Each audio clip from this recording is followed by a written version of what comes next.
welcome to my vlog. Bisaya at your service. Problema nyo, dadagdagan ko. Kaya dyan lang kayo at dito lang din ako magbabalik na Shanghai. Today's vlog guys is magbabayad ako ng Shanghai para tinda namin ko guys tatlo before 20. Ayan, ito na yung nagawa ko guys.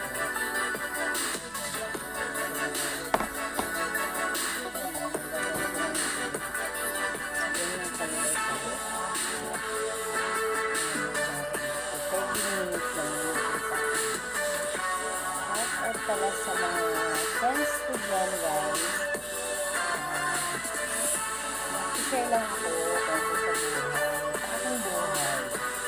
Habang nagbabayad ako ng Shanghai, share ko sa inyo yung pinto ng aking buhay.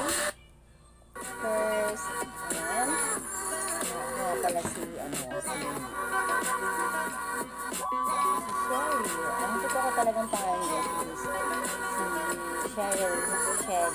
Tapos yung ko is ayan, so pangalawa po ako sa aming 5 magkakapatid. At ako ay 37 years young. Ayan, so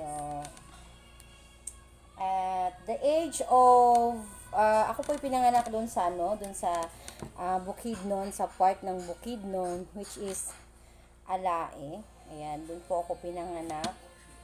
And yung mother ko, tsaka yung father ko, sila yung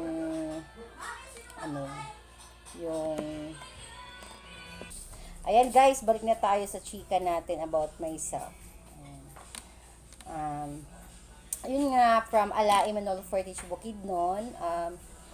Pang-second ako sa aming 5 magkakapatid. And then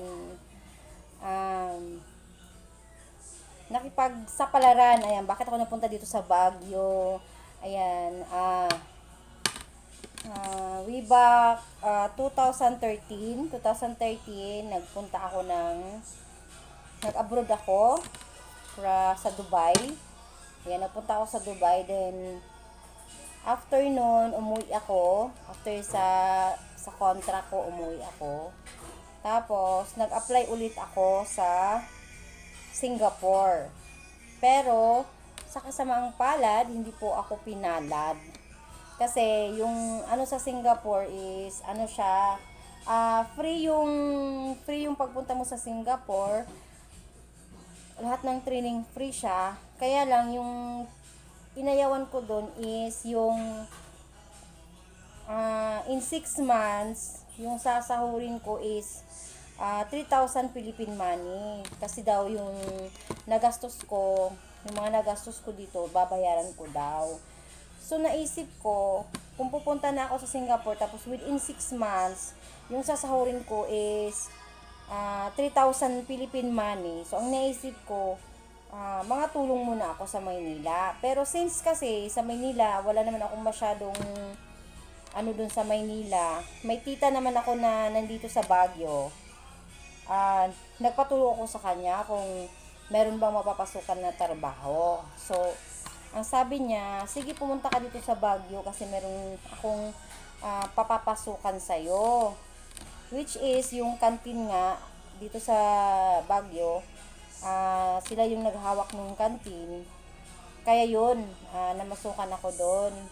Namasukan ako bilang hindi ko ikakahiya, bilang tagahugas kasi yun lang yung available na trabaho noon na time na yun lang yung bakante. So, since nangangailangan naman ako ng pera, hindi ako namimili, pinasok ko na yun. Naghugas ako ng plato doon. Umabot ako ng siguro mga tumagal guys na naging tagahugas ako. Then ang maganda lang kasi doon sa school na yun, meron silang free tisda, ayan, na cookery. Ayan, tapos yun, nag-aral ako ng cookery doon sa school. Tapos kasi hindi ako marunong magluto. Nag-abroad ako pero wala akong nalalaman na trabaho. Hindi naman kami mayaman, pero mostly kasi talaga, nagaano ako ng, alam mo yung trabaho na kung saan saan lang, pero hindi siya talaga totally na pangbahay na work. So, parang wala akong experience sa mga sa mga luto-luto. Alam ko kung luto, pero yun nga lang yung pritong itlog, pritong isda, mga prito-prito lang. Pero yung mga pang na naluto hindi ko alam.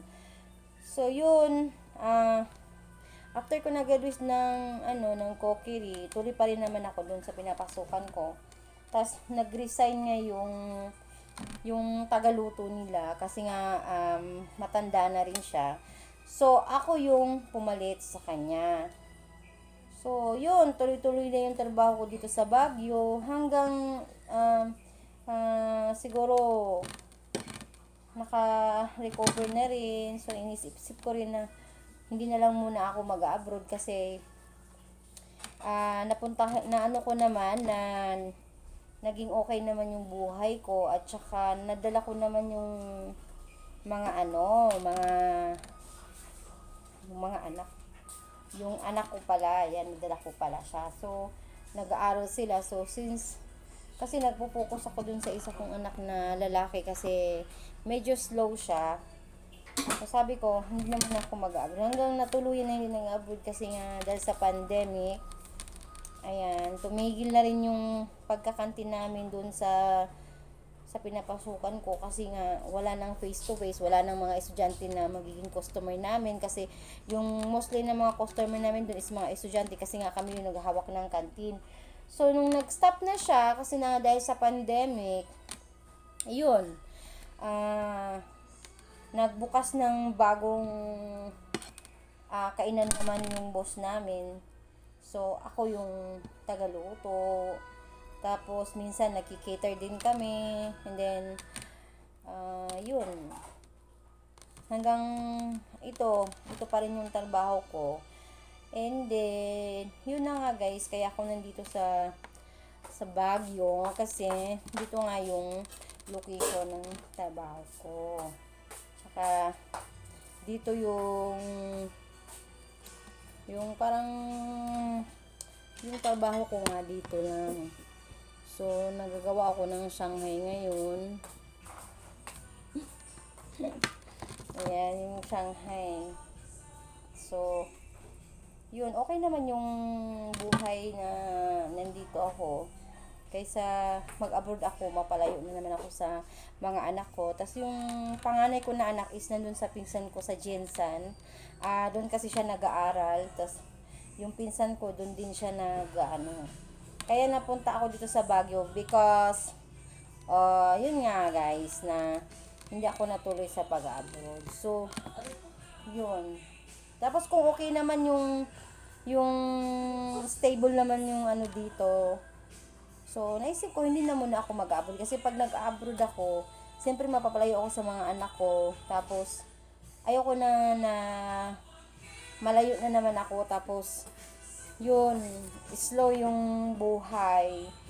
Tsaka, masaya na ako sa buhay ko. Naging kontento ako. Tsaka, ayan, nakapasok na naman ako sa mga, simple lang naman yung buhay na. Guys, napunta nga ako dito sa Baguio. And then, 7 years na ako dito sa Baguio. Tagal-tagal na rin ako dito. Tsaka, okay naman yung buhay ko. Nakasama ko naman yung anak ko, although yung panganay ko hindi ko nakasama kasi nga nasa Jensen siya. Nandito yung dalawa kong anak kasi 3 yung anak ko. So kung itatanong nyo guys kung nasan yung father ng mga anak ko. So matagal na kaming hiwalay. Siguro alam nyo na yung naghiwalay kami kasi syempre hindi na kami masaya sa isa't isa or iniwan ko siya or pinalayas ko siya noon kasi nga masyado kasi siyang mapili sa trabaho guys. Tapos guys kaya yun, naghiwalay kami nung tatay ng mga anak ko. Pero hindi naman siya yung kumbaga hindi naman ako masyadong nahihirapan kasi mas nahihirapan ako kung pati siya po problemahin ko pa. At least yung problemahin ko ngayon is yung mga pangangailangan ng anak ko. Wala akong pakialam sa pangangailangan niya. So, yun nga guys, yung story ng buhay ko. Ayan, so, hindi masyadong, yung kumbaga, kung mapait yung buhay mo noon, ngayon naman matamis na. Charing lang. So, yun na nga guys. So, walang forever talaga no, sa mga taong hindi naman ako nagsisi na naghiwalay kami. Sinasabi nila na hindi maging kumpleto yung buhay kapag wala yung nagiging ama ng mga anak mo. Pero, mas kawawa kasi kung mag-i-stay ka pa sa isang relationship or sa inyong pagsasama kapag hindi na kayo masaya. Alam mo yon, yung kumbaga hindi naman siya nakakatulong na sa'yo, so ano pang rason para mag-stay kayo sa isa't isa? Hindi na niya mababago yung sarili niya na magiging sabungero. Hindi nga siya masyadong umiinom, pero yung sugal, yun yung ginagawa niya. So syempre ayoko nung ganun kasi nakakabisit yun eh. Yung pinaghirapan mong pera, isusugal mo lang. Isusugal mo. Parang, ang hirap, kaya sabi ko,